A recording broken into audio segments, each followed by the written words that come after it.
سامعین کرام السلام علیکم، نحمدہ و نصلی علی رسولہ الکریم، اما بعد فاعوذ باللہ من الشیطان الرجیم، بسم اللہ الرحمن الرحیم۔ اہم خیر ام قوم تبع والذین من قبلہم اہلکناہم انہم کانوا مجرمین۔ صدق اللہ العلی العظیم و صدق رسولہ النبی الامین المبین المتین المکین الکریم، ونحن علی ذلک لمن الشاہدین والشاکرین والحمد للہ رب العالمین۔ آغاز گفتگو سے قبل ایک مرتبہ بآواز بلند درود شریف کا نذرانہ پیش کریں اور پڑھیں اللہم صلی علی سیدنا و مولانا محمد معدن الجود والکرم والہ وبارک وسلم۔ صلاۃ و سلام علیک یا رسول اللہ صلی اللہ تعالی علیہ وسلم۔ اللہ تعالیٰ کا کروڑہ احسان عظیم ہے کہ پروردگار عالم نے ہمیں یہ ماہ مبارک ماہ ربیع النور شریف عطا فرمایا اور اپنے پیارے حبیب دونوں عالم کے طبیب جناب احمد مجتبیٰ محمد مصطفیٰ صلی اللہ علیہ وسلم کی امت میں ہمیں پیدا فرمایا۔ یہ ہمارے لیے نہایت ہی خوش بختی کی بات ہے اور بڑی خوشی کی بات ہے کہ اللہ نے اتنا بڑا احسان ہمارے اوپر کیا۔ لہٰذا آج کی گفتگو، آج کی بات، آج کا بیان، آج کا ذکر انشاءاللہ تعالی میلاد مصطفیٰ صلی اللہ علیہ وسلم پر اور جلوس محمدی صلی اللہ علیہ وسلم پر آپ حضرات سماعت کریں گے، کیونکہ یہی بڑا سوال ہوتا ہے کہ آمد مصطفیٰ کا ذکر کر رہے ہو، جلوس نکال رہے ہو، جھنڈے لگا رہے ہو، میلاد مصطفیٰ صلی اللہ علیہ وسلم منا رہے ہو، تو یہ ذکر جو تم کر رہے ہو، یہ میلاد جو تم منا رہے ہو، یہ جلوس جو تم نکال رہے ہو، کیا کہیں اس کا ذکر ہے؟ کیا ایسا پہلے بھی کیا گیا ہے جو تم کر رہے ہو؟ کچھ لوگ اس کو بدعت کا نام دے دیتے ہیں کہ یہ بدعت ہے، نئی ایجاد ہے اسلام کے اندر، اور صاحب ایمان خوش عقیدہ سنی مسلمانوں پر بڑے اعتراضات قائم کیے جاتے ہیں اور تنگ نظری سے صاحب ایمان مسلمانوں کو دیکھا جاتا ہے کہ یہ جھنڈے لگا رہے ہیں، گھروں کے اوپر جلوس نکال رہے ہیں، میلاد مصطفیٰ صلی اللہ علیہ وسلم کے لیے جلسہ کر رہے ہیں، یہ ذکر کر رہے ہیں، میلاد منا رہے ہیں، جلوس نکال رہے ہیں۔ کیا پہلے بھی کسی نے ایسا کیا ہے؟ آج یہی آپ حضرات کو سننے کو ملے گا۔ انشاءاللہ تعالی اس کا جواب آپ کے سامنے آج میں رکھنے کی کوشش کروں گا، اور ذکر شروع کرنے سے پہلے ایک مرتبہ اور جی لگا کر ہم اور آپ آقائے نامدار، مدینے کے تاجدار، دونوں عالم کے مالک و مختار، حبیب کردگار، محبوب پروردگار جناب احمد مجتبیٰ محمد مصطفیٰ صلی اللہ علیہ وسلم کی بارگاہ بے کس پناہ میں عشق و محبت کے ساتھ بآواز بلند درود شریف کا نذرانہ پیش کریں اور پڑھیں اللہم صلی علی سیدنا و مولانا محمد معدن الجود والکرم والہ وبارک وسلم۔ صلاۃ و سلام علیک یا رسول اللہ صلی اللہ تعالی علیہ وسلم۔ قرآن عظیم کی جس آیت مقدسہ کو میں نے تلاوت کرنے کا شرف حاصل کیا، یہ آیت سورہ الدخان، قرآن عظیم کی سورہ الدخان جو ہے یہ 44 نمبر کی صورت ہے، پارہ نمبر 25 ہے اور آیت نمبر 37 آیت نمبر ہے سورہ الدخان کی۔ اس کے اندر ذکر کیا گیا ہے طبا کا. یہ لفظ قرآن میں آیا طبا، اور پوری آیت میں پڑھ چکا ہوں. اہم خیر ام قوم طبا. یہ طبا جو لفظ آیا، اصل میں پہلے ہم اس کو سمجھ لیتے ہیں کہ طبا کیا ہے. آج انشاءاللہ تعالی جلوس محمدی پر نہایت نفیس بیان آپ کو سننے کو ملے گا، اور یقین ہو جائے گا کہ ہم جو جلوس محمدی منا رہے ہیں، جلوس محمدی نکال رہے ہیں، یہ آج کی امت کا ہمارا طریقہ نہیں، بلکہ نبی پاک علیہ الصلاۃ کی آمد پر ہمیشہ جلوس نکالا گیا ہے. ہمیشہ آپ کے ذکر میں میلادیں منائی گئی ہیں، ہمیشہ آپ کا ذکر کیا گیا ہے. رہے گا یوں ہی ان کا چرچا رہے گا، رہے گا یوں ہی ان کا چرچا رہے گا. پڑے خاک ہو جائیں جل جانے والے، پڑے خاک ہو جائیں جل جانے والے. اور تو زندہ ہے واللہ، تو زندہ ہے واللہ، میری چشم عالم سے چھپ جانے والے، میری چشم عالم سے چھپ جانے والے. آمد مصطفیٰ علیہ السلام پر سارا زمانہ خوشیاں منا رہا ہے. آپ کی تشریف آوری پر سارے زمانے میں خوشیاں منائی جا رہی ہیں. انسان تو انسان ہیں، حیوانات ایک دوسرے کو مبارکباد دیتے نظر آ رہے ہیں، وہ آمد مصطفیٰ کا چرچا کرتے نظر آتے ہیں. چڑیائیں آپس میں گفتگو کرتی نظر آتی ہیں کہ آمد مصطفیٰ ہونے والی ہے. گویا کہ اس زمین پر بسنے والی ہر ایک مخلوق اور آسمانوں میں رہنے والے ہر ایک فرشتے کو اگر کوئی مدد کرنے والا ہے تو وہ سید الانبیاء تشریف لا رہا ہے. سبحان اللہ. نبی آخر الزماں صلی اللہ علیہ وسلم کی تشریف آوری پر ہر ایک شخص کی زبان سے مرحبا یا مصطفیٰ کی صدائیں نکلتی ہیں. سرکار کی تشریف آوری پر ترانے گنگنائے جاتے ہیں، نعت مبارکہ پڑھی جاتی ہیں، ذکر خیر کیا جاتا ہے. ہم لوگ ذکر خیر کر رہے ہیں. کچھ ایسے ہیں جو ایسے موقع میں بھی اللہ کے نبی صلی اللہ علیہ وسلم کی شان میں گستاخیاں کرتے نظر آتے ہیں کہ یہ چرچا کیوں ہو رہا ہے، یہ ذکر کیوں ہو رہا ہے، یہ میلاد کیوں منایا جا رہا ہے، یہ جھنڈے کیوں لگائے جا رہے ہیں، یہ جلوس کیوں نکالا جا رہا ہے. تمہاری قسمت میں یہی لکھا ہے کہ تم توہین مصطفیٰ کر کے جہنم کے حقدار بنو گے، اور ہماری قسمت میں، ہمارے مقدر میں نبی کی تعریفیں کرنا لکھا ہوا ہے، آپ کی شان بیان کرنا لکھا ہوا ہے. تمہیں تمہاری قسمت مبارک ہو اور ہمیں ہمارا مقدر مبارک ہو. ہم نبی کے چاہنے والے ہیں. صلی اللہ علیہ وسلم کا ذکر صرف آج ہی نہیں ہو رہا بلکہ شروع سے ہوتا آیا ہے. میں نے کئی مرتبہ بیانات میں آپ کو کہا کہ گزشتہ انبیاء نے چرچے کیے، گزشتہ اولیاء نے چرچے کیے، جو آ کر چلے گئے وہ چرچے کرتے رہے.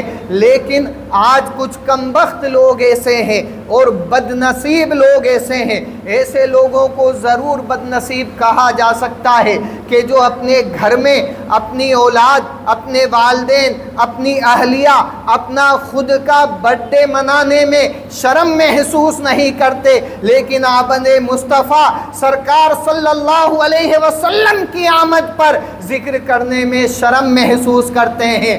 وہ بدبخت لوگ ہیں جو اولاد کے لیے خوشی منا لیں، اہلیہ کے لیے منا لیں، خود کے لیے منا لیں، لیکن اس کے لیے نہ منائیں جس کی وجہ سے اللہ نے اس کائنات کو پیدا فرمایا ہے. اور ہم ان لوگوں میں شمار کیے جاتے ہیں. اور شامل کیے جاتے ہیں کہ جو نبی آخر الزماں علیہ الصلاۃ والسلام کا چرچا، آپ کا ذکر شب و روز کیا کرتے ہیں۔ یہی ہمارے مقدر میں اللہ نے لکھا ہے کہ ہم اللہ کے رسول صلی اللہ علیہ وسلم کا چرچا کرتے رہیں، آپ کا ذکر کرتے رہیں، آپ کی میلاد مناتے رہیں، آپ کے ذکر میں شب و روز ڈوبے رہیں۔ یہ ہماری خوش نصیبی ہے، اللہ نے ہمارے مقدر میں لکھ دیا ہے۔ لہٰذا میں عرض کر رہا تھا، قرآن عظیم کی جو آیت میں نے پڑھی ہے، آیت نمبر 37 ہے، پارہ نمبر 25 ہے اور سورہ الدخان ہے۔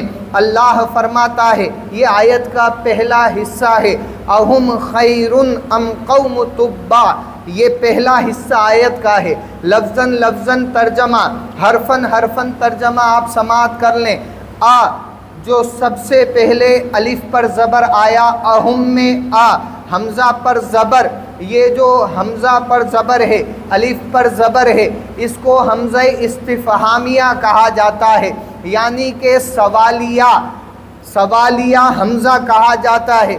اللہ سوال کر رہا ہے، اہم، کیا وہ لوگ، ہم یعنی ان لوگوں کی بات کی جا رہی ہے، جو حمزہ پر زبر ہے، اس کا معنی ہوا کیا؟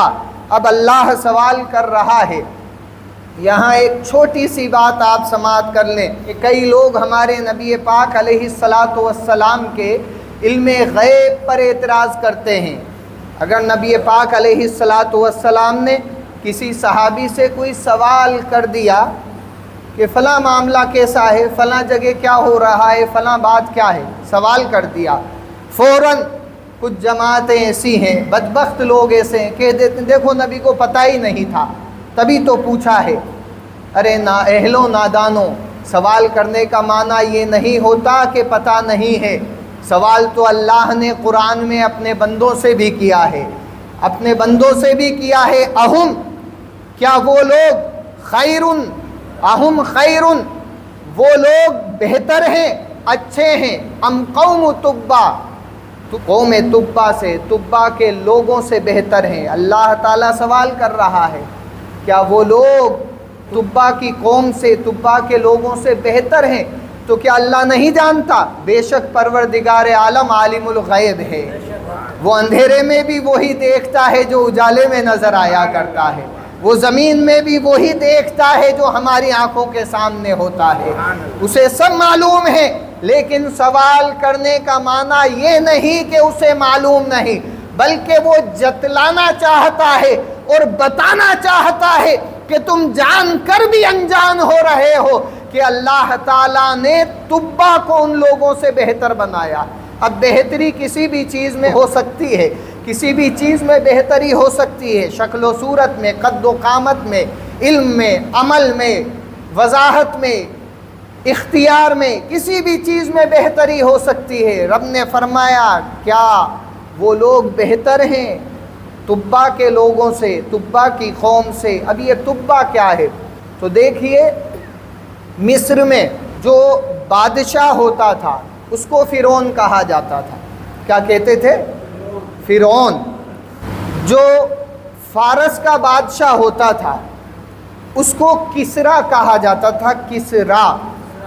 اور اسی طریقے سے ملک یمن میں جو بادشاہ ہوتا تھا اس کو تبع کہا جاتا تھا۔ ایک بادشاہ کی بات نہیں، کئی سارے بادشاہ، ایک کے بعد ایک، ایک کے بعد ایک، لیکن ان کا لقب تھا تبع۔ ابھی بھی کئی ملکوں میں ایسا رواج ہے، انکل سیم وغیرہ کچھ ایسے نام ہیں جو لیے جاتے ہیں بادشاہت کے لیے، حکومت کے لیے، کہ یہ سب سے بڑا ہے۔ لہٰذا یہ شروع سے چلا آ رہا ہے کہ ایک نام رکھ دیا جاتا تھا کہ پورے ملک کا بادشاہ ہے۔ اب ایک تبع ختم ہوا تو دوسرا تبع آ گیا، تبع یعنی بادشاہ یمن کا۔ اور اگر فارس کا بادشاہ ہو تو اسے کسریٰ کہا جاتا تھا، اور اگر مصر کا ہو تو اسے فرعون کہا جاتا تھا۔ اسی لیے میں جو روایت آپ کے سامنے رکھ رہا ہوں، یہ روایت ابن ہشام کی ہے۔ اس روایت کا ذکر، یہ تفسیر جلالین، قرآن عظیم کی تفسیر ہے، ادھر ادھر کی بات نہیں ہے، ادھر ادھر کی کہانیاں نہیں ہیں، ادھر ادھر کا ذکر نہیں ہے۔ قرآن عظیم کی تفسیر اور اسی آیت کی تفسیر اللہ تعالیٰ نے یہاں ذکر کیا ہے، اور جو ذکر میں کرنے جا رہا ہوں آپ کو اس کی کئی روایتیں مل سکتی ہیں۔ کئی لوگ ایسے ہیں جو کسی بھی بات کو جھٹلانے کے لیے دوسری بات کہہ دیتے ہیں۔ جیسے ایک مثال آپ کے سامنے رکھوں، آپ لوگ یہاں تشریف لائے نماز کے لیے، شاید ہی کوئی ایسا ہوگا، بلکہ یقینی طور پر کوئی بھی نہیں ہے کہ جو غسل کر کے نہ آیا ہو، سب باغسل آئے ہیں۔ اب اگر کوئی کہنے والا کہے کہ سارے نمازی غسل کر کے آئے تھے، تو ایک شخص یوں جواب دے گا کہ میں نے وضو کرتے دیکھا تھا۔ تو غسل کیا ہے اس کا معنی یہ نہیں کہ اب وہ وضو نہیں کر سکتا۔ بات کو جھٹلانے کے لیے دوسری بات پیش کر دی جاتی ہے۔ لہٰذا اگر میں طبہ کا ذکر کر رہا ہوں جو قرآن میں اللہ نے نازل فرمایا لفظ، اور اس کے متعلق جو روایت میں آپ تک پہنچا رہا ہوں، ہو سکتا ہے کہ لوگ اس کے برخلاف کوئی بات آپ تک پہنچائیں، کوئی روایت پہنچائیں، تو سمجھ جانا کہ یہ برگلانے والے لوگ ہیں، تسلیم کرنے والے لوگ نہیں ہیں، کیونکہ میں جو روایت بتا رہا ہوں یہ ادھر ادھر کی روایت نہیں، ابن ہشام کی روایت ہے، اور اس کو آپ سیرت النبویہ کے اندر بھی دیکھ سکتے ہیں، جلد نمبر 1 ہے، صفحہ نمبر 22 ہے، 22۔ اس کتاب میں بھی آپ دیکھ سکتے ہیں جلد نمبر 1 صفحہ نمبر 134، 134 پر۔ لہٰذا یہ جو بادشاہ تھا طبہ، اس کا نام تھا اسعد حمیری، حمیر قبیلے کا تھا، اور اسد اس کا نام تھا، شاہ یمن اس کو طبہ کہا جاتا تھا۔ یہ مکۃ المکرمہ میں حاضر ہوا۔ کہاں سے؟ مصر سے۔ مصر سے مکۃ المکرمہ آیا۔ اس نے کیا کیا تھا کہ یہ یمن کا بادشاہ تھا طبہ، اور یہ اپنی سلطنت میں اضافہ کرنا چاہتا تھا، فلاں جگہ بھی قبضہ کر لوں، فلاں جگہ بھی کر لوں، فلاں جگہ بھی کر لوں۔ تو یہ مصر فتح کر کے مکۃ المکرمہ پہنچا۔ خانہ کعبہ کو، مکۃ المکرمہ کو فتح کرنے کے لیے، لیکن تاریخ شاہد ہے، اس بات کو اپنے قلب میں اتار لیں اور بے خوف زندگی گزاریں۔ جو جملے میں کہنے جا رہا ہوں، جب سے دنیا قائم ہوئی ہے آج تک اللہ نے کسی کو وہ طاقت نہیں بخشی جو اللہ کے گھر پر قبضہ کر سکے۔ آج تک جب سے دنیا بسی ہے کسی کو یہ طاقت نہ ہوئی کہ خانہ کعبہ کو حملہ کر کے اپنے قابو میں لے لے، اللہ کے گھر پر قبضہ کر لے۔ جب جس نے کوشش کی ہے اللہ تعالیٰ نے اسے نیست و نابود کر دیا ہے، اور ہمیشہ قیامت تک یہی دستور رہنے والا ہے، کیونکہ کعبہ وہ ہے جس کا طواف میرے نبی نے فرمایا ہے، جس کا طواف میرے نبی نے کیا، اور جس میں حجر اسود کو، جنتی پتھر کو میرے نبی نے اپنے ہاتھوں سے نصب فرمایا۔ دنیا آئے گی چلی جائے گی، کعبے کو نہیں مٹا سکتی، کیونکہ کعبے کو میرے نبی نے بسایا ہے۔ کس نے بسایا ہے؟ ہمارے نبی نے بسایا ہے۔ دنیا آئے گی چلی جائے گی۔ یہ حاضر ہوا مکہ میں طبہ، اس کا نام اسعد اور حمیری قبیلے کا تھا، لہٰذا طبہ حمیری اس کو کہا جاتا تھا۔ یمن کا بادشاہ، شاہ یمن، سلطان یمن، مکہ کو فتح کرنے آیا، لیکن جب مکہ میں پہنچا ہے تو اس کا ارادہ یہ تھا کہ اس کے پاس ہزاروں ہزار کا لشکر تھا، اور کئی ہزار تیر انداز، کئی ہزار سپہ سالار، کئی ہزار وزراء، کہ اس سے کیسے مقابلہ ہوگا۔ لیکن جیسے ہی اس نے حملہ کیا، مکہ پر حملہ کیا، اب اس کا خیال تو یہ تھا کہ سب ڈر جائیں گے، ہتھیار ڈال دیں گے، ہمارے آگے جی حضوری کریں گے، لیکن اس کے حملے کا کسی نے جواب ہی نہیں دیا۔ جو کھانا کھا رہا تھا بیٹھ کر وہ کھانا ہی کھاتا رہا اور یہ حملہ کرتا رہا، جو نہا رہا تھا، غسل کر رہا تھا، وہ نہاتا رہا، اس کو کوئی فرق نہ پڑا، جو کعبے کا طواف کر رہا تھا وہ طواف ہی کرتا رہا، اسے کوئی فرق نہ پڑا، جو بکریاں چرا رہا تھا وہ بکریاں چراتا رہا، اسے کوئی فرق نہ پڑا، جو اونٹ پر سوار تھا وہ اونٹ پر ہی سوار رہا، اس سے نہ ڈرا۔ اب یہ حیرت زدہ ہو گیا، اسد حمیری تبا شاہ یمن حیرت زدہ ہو گیا کہ میں نے جہاں جہاں حملہ کیا لوگ ڈر گئے، اور جو کچھ ہوا مقابلہ کرا، لیکن ہم نے فتح کر لیا، اور یہ مکہ والے ڈرتے ہی نہیں ہیں۔ اس نے مشیروں کو اکٹھا کیا، مشورہ کرنے والوں میں وزراء کو، جتنے بھی وزراء تھے ہزاروں کی تعداد میں، ان کو اکٹھا کیا۔ 400 تو یہودی عالم اس کے ساتھ موجود تھے۔ کتنے؟ 400 یہودی عالم، سب کو اکٹھا کیا اور پوچھا کہ بھئی آخر کیا بات ہے، یہ مکہ والے تو ڈرتے ہی نہیں ہیں، ان کے اندر خوف ہی نہیں ہے۔ تو ان میں 2 یہودی عالم جو بہت بڑے عالم تھے اور جن کا ایمان درست تھا، انہوں نے کہا اے شاہ یمن طبا، تجھے معلوم نہیں مکہ میں ایک گھر ہے جسے خانہ کعبہ کہا جاتا ہے؟ تجھے معلوم نہیں کہ وہ گھر ایسا ہے کہ عرب والے یعنی مکہ والے اس گھر کو بڑا معزز رکھتے ہیں اور اس کو خدا کا گھر کہتے ہیں۔ اس روئے زمین پر اس گھر کے علاوہ کوئی گھر ایسا نہیں جس کو اللہ نے اپنا گھر قرار دیا ہو، تجھے معلوم نہیں؟ اسی وجہ سے یہاں کے لوگ کسی سے نہیں ڈرتے، کیونکہ وہ اپنے رب سے ڈرا کرتے ہیں، وہ پروردگار سے ڈرا کرتے ہیں۔ یہ سمجھ گیا کہ یہ لوگ نہیں ڈریں گے، تو اس نے کہا کہ پھر کیا کرنا چاہیے؟ نہ کیا گیا، حملہ نہ کرو، لیکن اس نے حکم دے دیا کہ نہیں، حملہ کر دو، یکبارگی گرا دو کعبے کو، اس کعبے کو ہی گرا دو، تو نہ کعبہ رہے گا نہ کعبے کو ماننے والے رہیں گے۔ لیکن اسے نہیں معلوم تھا کہ کعبہ کل بھی اللہ کی حفاظت میں تھا اور آج بھی اللہ کی حفاظت میں ہے، دنیا چاہ کر اس کا کچھ نہیں بگاڑ سکتی۔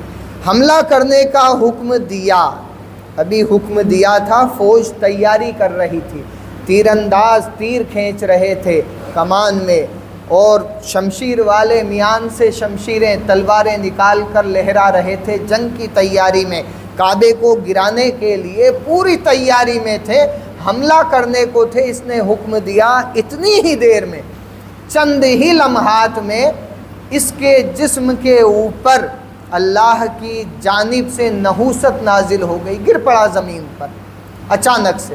اب گرا اور جسم دھیرے دھیرے سوکھنے لگا، ہڈیاں نظر آنے لگی، سیکنڈوں کے اندر اتنا بیمار ہو گیا جیسے کئی برس سے بیمار ہو۔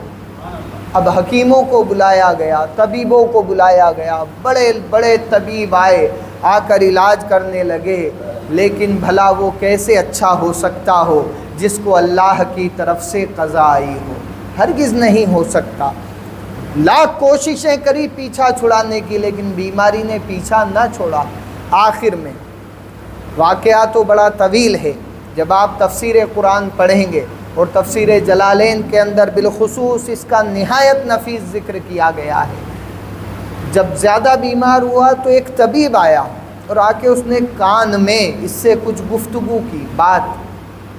طبیب نے کہا کہ اگر تم مجھ سے ایک وعدہ کرو تو میں تمہیں تندرست ہونے کے لیے خوشخبری دیتا ہوں۔ اس نے کہا کیا وعدہ کروں؟ کہ تم سچ بولو گے۔ اس نے کہا ٹھیک ہے، سچ ہی بولوں گا۔ اب طبیب نے پوچھا بتاؤ تمہارے دل کے اندر کیا ارادہ ہے، تم مکہ میں کیوں آئے ہو؟ تو اس نے کہا مکہ فتح کرنے کے لیے، سلطنت میں اضافے کے لیے، جیسے سب جگہ حکومت کر رہا ہوں، میں نے سوچا کہ مکہ کو بھی فتح کر لوں، اسی لیے آیا ہوں۔ کہ پھر تمہارا ارادہ کیا تھا؟ اس نے کہا کہ میں کعبے کو گرانے والا تھا۔ اس نے کہا بس خاموش ہو جاؤ، ایک لفظ بھی نہ کہنا، یہی تمہارا ارادہ تھا جس نے تمہیں برباد کر کے رکھ دیا ہے، اور تم موت کے منہ میں جا رہے ہو۔ کعبے کو گرانے والے کل بھی برباد تھے اور آج بھی برباد ہیں، اور کبھی آباد نہیں ہو سکتے، اور گرانا تو دور کی بات ہے، جو تصور کر لے وہ بھی برباد ہو جاتا ہے۔ تم ہرگز آباد نہیں ہو سکتے۔ کہنے لگا کہ پھر مجھے کیا کرنا چاہیے؟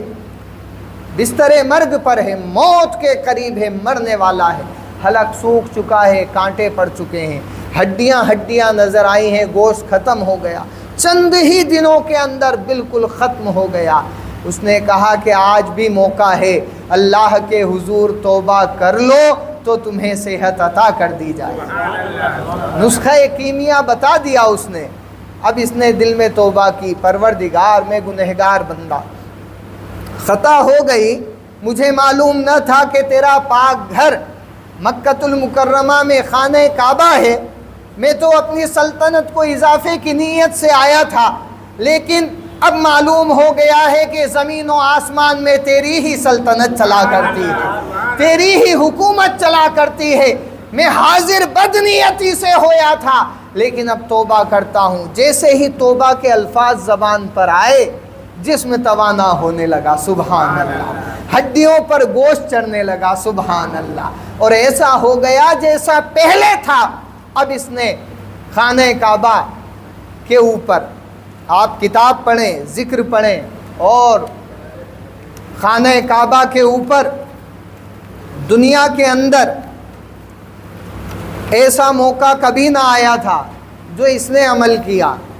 پہلے تو مکۃ المکرمہ میں سبھی مکہ والوں کو دعوت پر بلایا اور بڑی آسائش کے ساتھ، بڑے عیش کے ساتھ سب کو دعوتیں کھلائی، پورے مکہ والوں کو، اور جواب دیتا نظر آتا تھا کہ تمہارے خانہ کعبہ کے رب نے، یعنی بیت اللہ کے والی نے مجھ پر اپنا کرم کر دیا ہے، اس لیے میں زمانے کو کھانا کھلا رہا ہوں، سبحان اللہ، اس لیے کھانا کھلا رہا ہوں۔ بہت کھانا بنایا، بہت کھلایا۔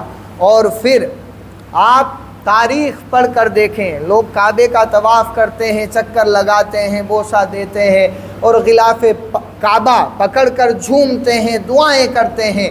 سب سے پہلے خانہ کعبہ پر جو غلاف چڑھایا وہ اسی طبہ نے چڑھایا تھا، سبحان، پہلا غلاف خانہ کعبہ پر۔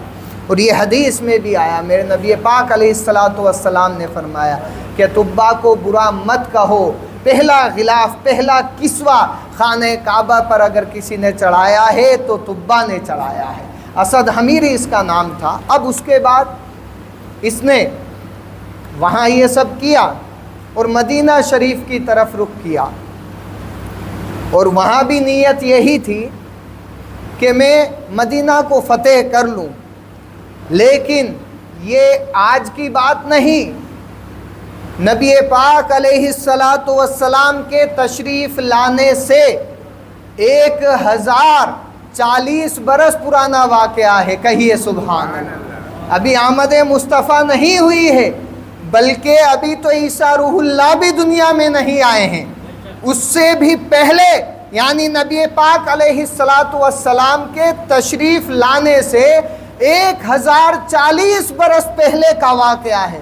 حملہ آور ہوا مدینہ پر، اس وقت اس کا نام یثرب تھا، مدینہ کا نام۔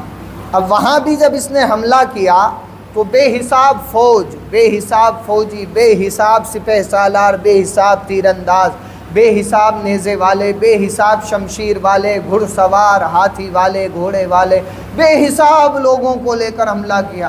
لیکن مدینے والے تو غاروں میں جا کر چھپ گئے، پہاڑیوں میں جا کر چھپ گئے، اور یہ حملہ کرتا ہی رہا، اس کے قابو میں مدینہ آیا ہی نہیں، یثرب اس کے قابو میں آیا ہی نہیں۔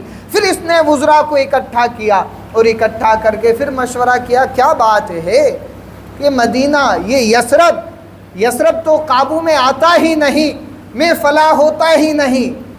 تو یہودی عالموں میں 2 یہودی عالم آئے اس کے پاس، اور انہوں نے کہا کہ دیکھو، تم اگر قیامت تک بھی اس مدینے پہ حملہ کرتے رہو تو کامیاب نہیں ہو سکتے۔ اس نے کہا، اسد حمیری طبہ شاہ یمن کا بادشاہ، اس نے کہا کہ کیوں نہیں کامیاب ہو سکتا؟ تو یہودی عالم جواب دیتے ہیں، یہ وہی یثرب ہے کہ جو آگے جا کر مدینہ بن جائے گا، اور سلطان کائنات، نبیوں کے تاجدار اسی مدینے میں آرام فرما ہوں گے۔ اسی مدینے میں آرام فرما ہوں گے۔ اس نے کہا اچھا وہ کیسے ہوں گے؟ تو جواب دیا گیا کہ ان کی شکل ایسی ہوگی، ان کا چہرہ ایسا ہوگا کہ چہرہ دیکھ کر چاند بھی شرما جائے گا۔ وہ کیسے ہوں گے؟ ان کی گفتار کیسی ہوگی؟ جواب دیا بولی ان کی ہوگی، زبان ان کی ہوگی، اور حکم پروردگار عالم کا ہوگا۔ وہ کیسے ہوں گے؟ جواب دیا وہ ایسے ہوں گے کہ قدم مکہ کی زمین پر رکھیں گے اور اللہ اپنے کلام میں مکہ کی زمین کی قسمیں کھاتا ہوا نظر آئے گا۔ سبحان اللہ۔ پوچھا گیا کیسے ہوں گے؟ تعریفیں کی جاتی رہی، جو تعریفیں زبور میں اور توریت میں آئی وہ تعریفیں یہودی عالم کرتے چلے گئے اور یہ اپنے دل میں محبت اور عشق مصطفیٰ کو بساتا چلا گیا۔ آخر یہ ہوا کہ اس نے لوگوں کو جمع کر کے، مدینے والوں کو جمع کر کے جھگڑا نہ کیا، لڑائی نہ کی، حملہ نہ کیا، سلطنت میں اضافے کی ترکیب نہ کی، لوگوں کو جمع کر کے کہا کہ جس نبی کا انتظار تم کر رہے ہو میں بھی اسی کا انتظار کر رہا ہوں۔ لوگوں سے پوچھا تم لوگ کون ہو؟ اب جب مل گئے، ملاقات ہو گئی تو بات چیت ہوئی، کون ہو؟ تو کہنے لگے کہ ہم تو مدینے کے والی نہیں ہیں، ہم فلاں جگہ کے ہیں۔ کسی نے کہا فلاں جگہ کے، کسی نے کہا فلاں جگہ کے۔ تو وہاں سے یہاں کیوں آئے ہو؟ تو جواب دیتے ہیں ہمیں بھی خبر لگی تھی کہ آخری پیغمبر آنے والے ہیں، ہم انہی کا انتظار کر رہے ہیں، آخری رسول آنے والے ہیں، ہم انہی کا انتظار کر رہے ہیں، اور ہم نے یہ تہیہ کر لیا ہے کہ خواہ ہم مر جائیں گے لیکن یثرب کو نہ چھوڑیں گے، ہماری آنکھیں نہ دیکھ سکیں، ہماری نسلوں کی آنکھیں اس نبی کے دیدار کر لیں گی صلی اللہ علیہ وسلم، اس نبی کے دیدار کر لیں گے۔ اب اتنی پیاری گفتگو سن کر دل امڑ پڑا، اس کا دل مچل گیا، جھوم گیا، اور جواب آج آپ کو وہی دے رہا ہوں۔ لوگ کہتے ہیں نا کہاں لکھا ہے جلوس نکالنے کا، کہاں لکھا ہے میلاد منانے کا، وہی جواب آپ کو آج دے رہا ہوں کہ یہ تبا شاہ یمن جب لوگوں سے ملا اور لوگوں نے یہ بات کہی، دل جھوم اٹھا، اور اس نے کہا کہ ٹھیک ہے اب میں 1 سال تک یثرب میں رہوں گا، یثرب کو نہ چھوڑوں گا، اور دل میں یہی امید ہے کہ مجھے اللہ کے اس آخری پیغمبر کے دیدار نصیب ہو جائے، یہی امید ہے۔ اب لوگوں نے کہا ٹھیک ہے اگر امید ہے تو بس جاؤ۔ یہ اپنی تمام فوج کو لے کر، بے حساب فوجیوں کو لے کر مدینے میں رہنے لگا، اور مدینہ ایسا آباد ہو گیا کہ جہاں دیکھو وہیں لوگوں کی چہل پہل نظر آتی تھی، ایسا محسوس ہوتا تھا کہ آمد مصطفیٰ کا جلوس نکالا جا رہا ہے۔ پھر اس نے لوگوں کو جمع کیا اور جمع کر کے کہا کہ بھئی ٹھیک ہے آپ لوگ بسے ہوئے ہو اور میں بھی بسا ہوا ہوں، اب مدینہ آپ تو چھوڑ کے جانے سے رہے، آپ کی تو پشتیں یہاں آ کر بس گئی، آپ بھی بسے ہو، اب آپ تو یثرب چھوڑ کے جانے سے رہے، میں 1 برس کا وعدہ کر چکا ہوں، 1 برس تک یثرب کو نہ چھوڑوں گا، یعنی آنے والے موقع پر جس کو مدینہ کہا جاتا ہے نہ چھوڑوں گا 1 برس تک، تو کیوں نہ ہم اس آمد مصطفیٰ کا چرچا کریں۔ سارے فوجیوں کو اکٹھا کیا، تیر اندازوں کو اکٹھا کیا، شمشیر چلانے والوں کو اکٹھا کیا، نیزے والوں کو اکٹھا کیا، مشیروں کو اکٹھا کیا، سپہ سالاروں کو اکٹھا کیا، وزراء کو اکٹھا کیا، اور مدینے کی گلیوں سے اب لوگ بھی آ کر اکٹھا ہونے لگے، سارے مدینے کے لوگ اکٹھا ہو گئے۔ جس کو یثرب کہا جاتا تھا آگے آگے یہ چلتا تھا، پیچھے پیچھے سپہ سالار سپاہی چلتے تھے، ان کے پیچھے یثرب والے چلتے تھے، اور ترانے گنگنائے جاتے تھے کہ اللہ کا آخری پیغمبر آنے والا ہے، اللہ کا آخری رسول آنے والا ہے، اللہ کا آخری نبی آنے والا ہے، ابھی 1040 برس باقی ہیں، اس سے پہلے ترانے گنگنائے جا رہے ہیں۔ تو آج اگر کوئی